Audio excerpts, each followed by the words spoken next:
שלום, שמי שירלי דקלה זוהר, אני דולה תומכת לידה ומדריכת הורות ראשונית. היום אני רוצה להסביר לכם את המושגים פתיחה, מחיקה ודינמיקה של צוואר הרחם. אני אדגים את המושגים בעזרת הבלון. הרחם הוא דמוי הבלון, למעלה הוא רחב, למטה צר יותר, ובסוף יש את צוואר הרחם שהוא סגור וארוך בזמן ההיריון. ובזמן הלידה, בזמן הצירים, הוא מתקצר וישנה דינמיקה צווארית.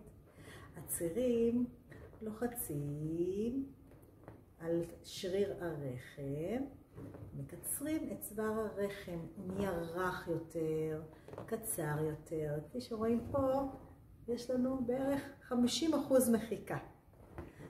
ממשיכים הצירים, התדירות עולה, עד למחיקה מלאה של 100% מחיקה. אז אם אתן מגיעות עם צירים טובים לבית החולים, ויש לכן כבר 80% מחיקה, אז תדעו שהתקדמתם, ומכאן תתחיל פתיחה של צוואר הרחם. הפתיחה נמדדת בסנטימטרים.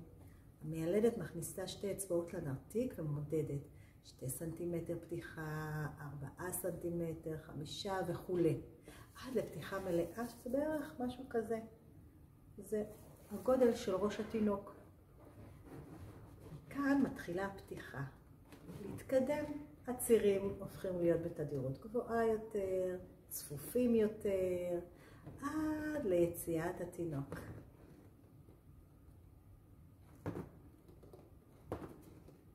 הנה, תכף הוא יצא.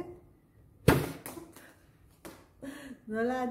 אז שיהיה לכם לידה רכה, לידה שמחה ונעימה.